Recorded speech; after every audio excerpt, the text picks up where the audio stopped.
이 시간 하나님께서 우리에게 주신 말씀은 마가복음 10장 13절에서 22절까지의 말씀입니다.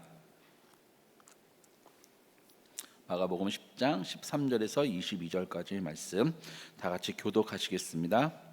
사람들이 예수께서 만져주심을 바라고 어린 아이들을 데리고 오매 제자들이 꾸짖거늘 예수께서 보시고 노하시어 이르시되 어린 아이들이 내게 오는 것을 용납하고 금하지 말라.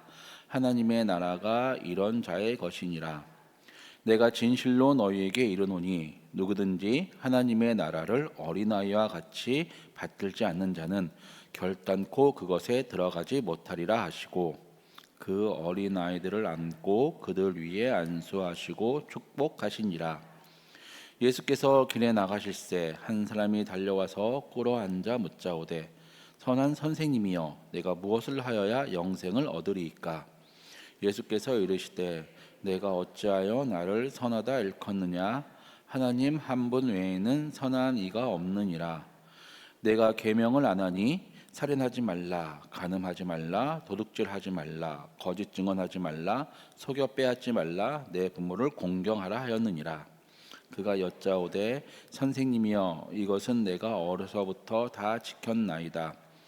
예수께서 그를 보시고 사랑하사 이르시되 내게 아직도 한 가지 부족한 것이 있으니 가서 내게 있는 것을 다 팔아 가난한 자들에게 주라. 그리하면 하늘에서 보화가 내게 있으리라. 그리고 와서 나를 따르라 하시니 그 사람은 재물이 많은 고로 이 말씀으로 인하여 슬픈 기색을 띠고 근심하며 가니라. 아멘. 예수님께서 어제 집에서 이혼의 가정에 대해서 가정 공동체에 대해서 가르침을 주셨습니다. 그 모습을 보고 있던 이제 많은 부모님들이 자신의 아이를 예수님께 데리고 오죠. 아마 부모에게 좀 가장 큰 선물은 자녀일 겁니다. 자녀가 자라나는 모습을 보면 힘들더라도 위안을 얻죠. 그리고 부모가 가장 바라는 것은 이 자녀가 잘 성장하고 그리고 성공하는 것. 물론 이제 성공의 기준은 다르지만 성공하는 것이라 할 수 있죠. 아이들을 데리고 여기 나오는 부모들도 마찬가지입니다. 예수님을 먼저 얘기하자면 예수님은 이제 나사렛 예수라고 불렸죠. 예수님의 제자 나다나엘이 안드레가 이렇게 얘기하죠. 내가 메시아를 만났다. 그러자 안드레가 그러죠. 그가 누구냐? 바로 나사렛 예수니라.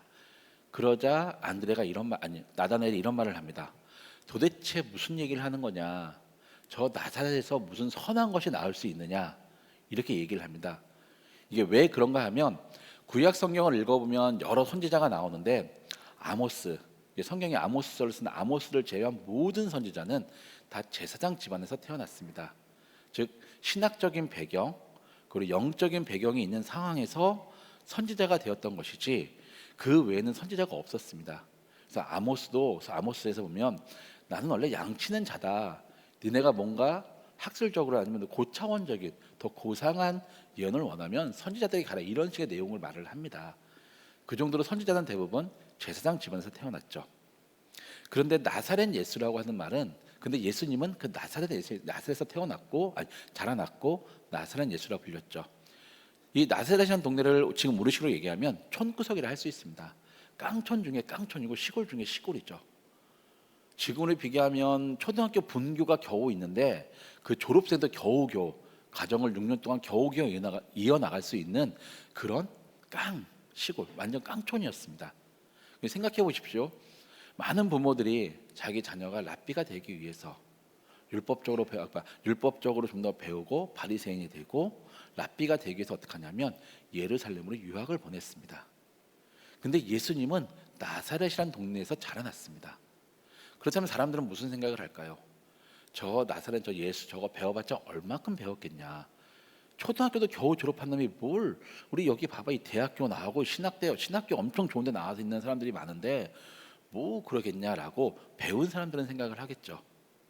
근데 예수님을 쭉 따라다녔던 사람은 예수님의 가르침이 놀랍습니다. 자기가 알고 있던 어떤 랍비들보다 바리새인보다 더 훌륭하고 더 힘있고 더 자신들에게 제대로 다가오죠.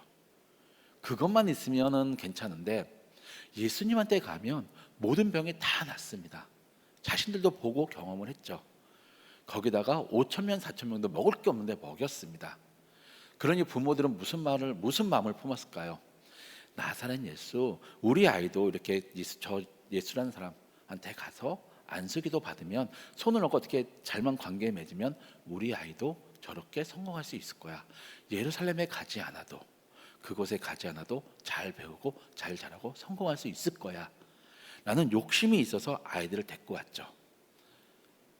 근데 제자들은 어떻습니까? 제자들은 그 집안, 좁은 집에 부모들이 아이들을 데리고 오니까 꾸짖습니다. 왜 꾸짖었을까요?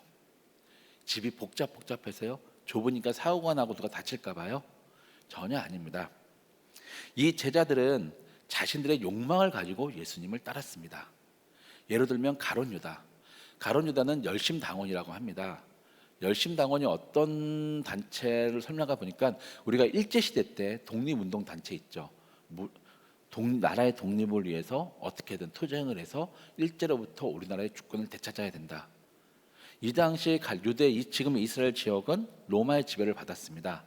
열심당원은 어떻게든 간에 무장을 해서 폭력을 쓰든 사람들을 모아서 비폭력이든 어떤 방법을 쓰더라도 이 땅에서 로마 군대를 쫓아내고 우리들만의 나라를 세워야 된다. 우리 유대인족, 선택된 민족만의, 우리들만의 나라를 세워야 된다라고 얘기했던 독립운동 단체입니다.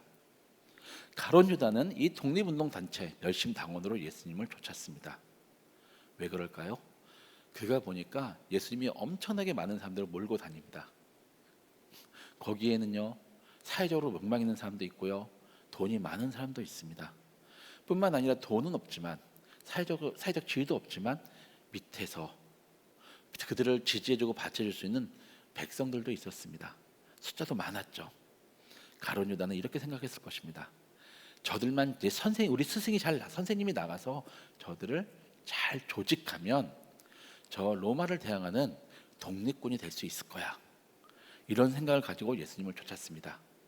그렇다면 다른 제자들은 어떨까요? 그들에게 있어서 중요한 것은 우리 선생님이 그 말씀하신 하나님 나라가 이 땅에 이루어지면 예수님은 보좌를 차지할 거고 왕위를 차지할 거고, 우리는 업적에 따라서 우리 스승과 얼마나 친하냐에 따라서 높은 자리를 내가 차지할 수 있을 거야. 이 생각을 가지고 예수님을 쫓았습니다. 이런 생각을 가진 사람들 생각해 보십시오. 부모가 온다면 괜찮습니다. 근데 아이들을 데리고 와서 아이들만 온다면 도움이 될까요? 아이들은 부모의 무한한 관심, 보호하는 데서 무한한 관심이 필요합니다. 쭉 지켜봐야 됩니다. 제가 어제 퇴근하고 살 게 있어서 근처 대형 마트를 갔는데 애 하나가 그냥 쫄래쫄래 걸어가는 거예요. 마트를 혼자서, 부모도 없이, 손에 아무도 없이. 걱정해서 쫓아다녔죠. 보는데 애가 그냥 가요. 그래서 딱 앉아갖고 이제 가서 물어봐요. 얘야, 엄마 없니? 엄마 어디 있어? 엄마한테 가자. 근데 이제 교육을 잘 받은 저희 이상한 아저씨니까 대답은 안 하는데 그냥 앉아 있어요. 어느 누구가 오더라도 보는 어른들이 다 걱정을 하죠. 이 아이 잘못되는 거 아닌가. 그 정도로 아이는 어느 순간이든 눈을 떼면 사라지거나 사고를 당할 수 있는 존재입니다. 제자들이 볼 때는 선생님이 나라를 차지하고 나라를 왕위에 오른 데 있어서 어린이는 도움이 안 되는 존재입니다. 도리어 그 엄마 아빠가 도움이 되는 존재이죠. 엄마 아빠가 왔다면 제자들은 다 예수님께 가게 했을 텐데, 도움이 안 되는 어린아이를 데리고 오니, 앞서서 오니 당연히 이 바쁘고 힘든데, 그리고 좁은데 왜 데리고 오냐고 꾸짖을 수밖에 없었죠. 그 모습을 본 예수님이 성경에 보면 보시고 노하시어 얼마나 큰 소리로, 얼마나 격렬하게 제자들을 꾸짖었으면 노한다는 표현을까지 썼을까요? 아마 예수님은 그냥 고래고래 소리, 모든 사람이 듣기 민망할 정도로, 아마 듣는 어린아이도 민망할 정도로 제자들의 소리를 쳤을 것입니다. 왜 그들을 오는 것을 말리냐? 그들을 오는 거 말리지 마. 내 앞에 오게 해. 잘 들어. 니네가 천국을 차지하는 게 아니라 이 어린아이들 같은 사람, 어린아이가 천국을 차지하는 거야. 그들이 천국을 받을 수 있어. 하나님 나라를 그들이 차지하는 거야. 얘기 우리가 잘 아는 거죠. 어린아이와 같지 않으면 그 나라를 받들지 못하고 천국을 받을 수 없다고. 도대체 왜 어린아이 같지 않으면 천국을 받을 수 없다고 했을까요? 그 이유는 그 다음에 나오는 부자 이야기에서 알 수 있습니다. 비슷한 이야기가 마태복음에도 있고 누가복음에도 있는데요. 마태복음에서는요, 청년이라고 얘기합니다. 이 부자를. 그러니까 젊은 사람이죠. 그리고 누가복음에서는 관리라고 얘기합니다. 이 당시 때 관리라고 할 수 있는 사람은 산헤드린 공의회, 거기에 소속되어 있는 사람밖에 없습니다. 이때 유대는 자치를 허락받아서 대통령은 없고 내각제였습니다. 공의회가 국회인데 거기서 정책도 만들고요, 법률도 만들고 그들이 진행도 시켰습니다. 그러니까 내각제죠. 그러니까 내각제 의원이었습니다. 이 의원이라고 볼 수 있는 사람이죠. 사회적으로도 지위가 있고요, 재산도 많고 어른입니다. 제자들이 예수님께 오기를 좋아하는 가장 모든 걸 다 갖고 있는 사람이었습니다. 그 사람이 예수님께 와서 오자마자 예수님을 보고 무릎을 꿇습니다. 산헤드린 공의회 회원이 예수님께 저 촌동네 나사렛에서 태어난, 나사렛에서 자라난, 거기서 배운 사람에게 무릎 꿇기는 힘든 일이죠. 거기에 많은 사람들이 있는데 아랑곳하지 않고 예수님께 무릎을 꿇습니다. 그리고 물어보죠. 선한 선생님, 제가 어찌하면 영생, 구원을 받을 수 있습니까? 그러자 예수님의 답은 다입니다. 너가 계명 알고 있잖니. 나를 선한 사람이라고 하지 말고 선한 인신은 하나님밖에 없어.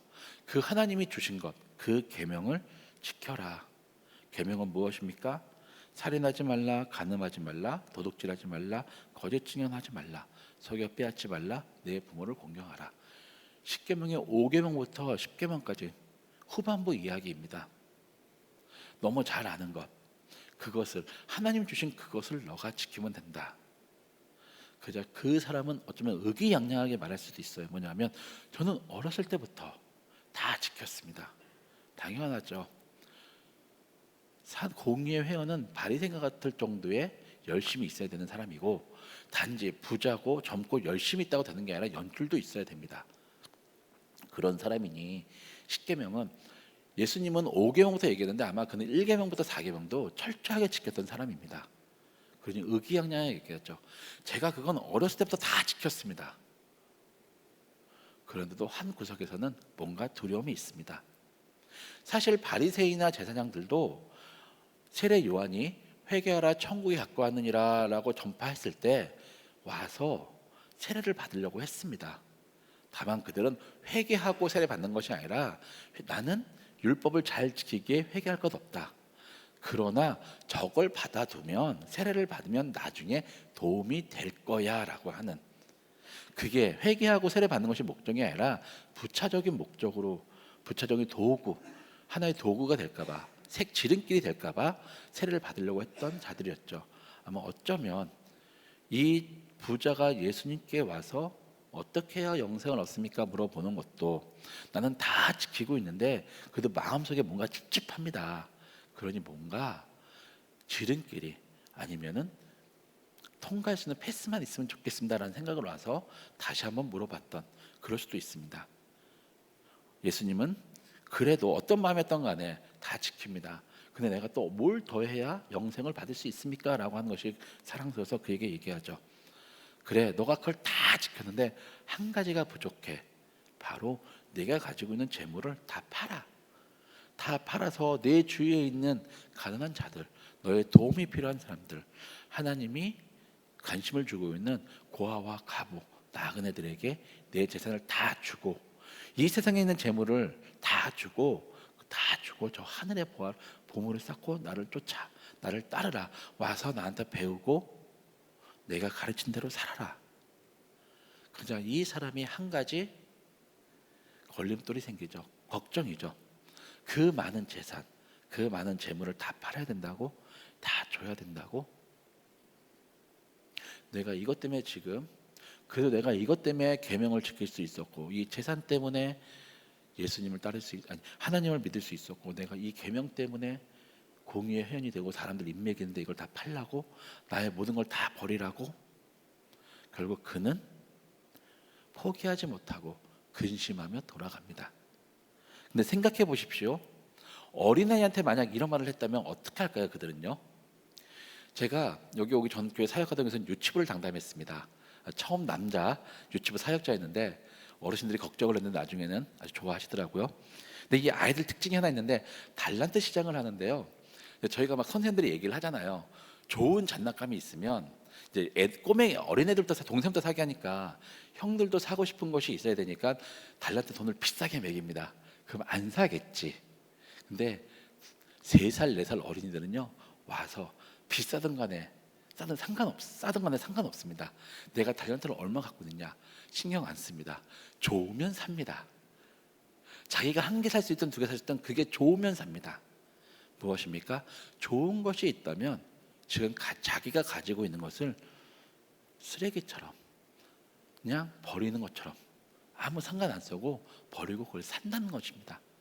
만약에 어린아이들한테 너가 지금 가지고 있는 거 다 네 주위에 너보다 그걸 더 필요한 사람한테 줘. 네 먹을 것도 주고 뭘 줘.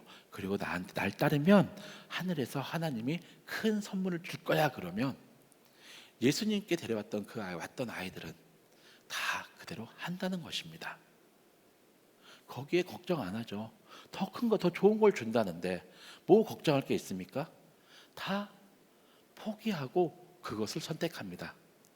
하지만 어른들은 지금 내가 가지고 있는 것을 내가 어떻게 이뤄왔는데, 내가 이걸 어떻게 지금까지 끌고 왔는데라는 생각 때문에 포기 못합니다. 부자처럼요. 그뿐만이 아닙니다. 어린아이는 얘기를 하면 그걸 그대로 받아들입니다. 겉과 속이 똑같습니다. 다르지 않죠. 속에서 생각하는 그 모든 것들이 겉으로 다 드러납니다. 아무리 속이려고 해도 속일 수가 없습니다. 진실하고 순수하죠. 그들의 믿음도 똑같습니다. 하지만 어른들은 속일 수가 있습니다. 목사라고 다른 거 없습니다. 목사도 때로는 속일 수가 있습니다. 어른들은 다 그렇지만 어린아이는 못합니다. 예수님께서 어린아이 같이 되라 하는 이유는 이것입니다. 순수하고 성경에서 말하는 그것을 그대로 따르라는 얘기입니다. 너가 지금 가지고 있는 것, 너가 지금 갖고 있는 그 모든 것들 재지 마라, 비교하지 마라, 어떻게 할까 고민하지 마라. 그것을 다 버리고 어린아이처럼 따라라. 그럴 때 저 하늘의 보아 어느 누구도 훔쳐갈 수 없는, 그러기 때문에 도둑이 들지 않기 때문에 걱정 없는, 너에게 근심과 걱정을 주지 않고 고민시키지 않는 그 하늘의 보아를 쌓는 것이고, 그리고 그 천국이 너의 것이 되는 것이다.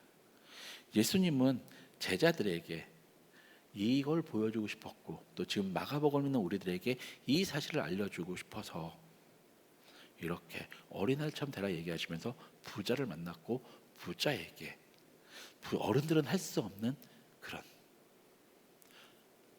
말씀을, 가르침을 주셨습니다. 우리는 과연 누구들을 본받아야 될까요? 그리고 예수님의 제자들은 누구를 본받아야 됐을까요? 그들이 만나고 싶어 했던, 예수님께 소개시켜드리고 싶었던 젊은 어른이며 높은 사회적 지위가 있는 관리며 부자였던 청년이었을까요? 아니면 어른들의 무한한 끝없는 관심이 필요하지만 순수하며 하나님이 말씀하신 것, 예수님이 말씀하신 것, 더 좋은 것이 있다면 지금 갖고 있는 걸 포기하면서 따라댔던 어린아이들이었을까요? 그리고 우리는 누구를 닮아야 될까요? 답은 정해져 있습니다. 우리는 어린아이처럼 되어야 합니다.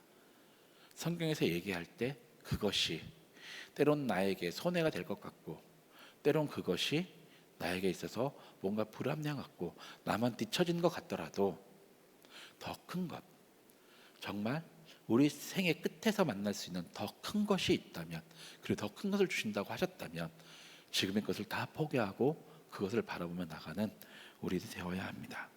그럴 때 우리의 삶은 힘든 것 같지만 예수님 안에서 자유하고 예수님 안에서 더 편한, 아무 근심 걱정 없는 삶을 살 수 있습니다. 오늘도 그런 어린아이처럼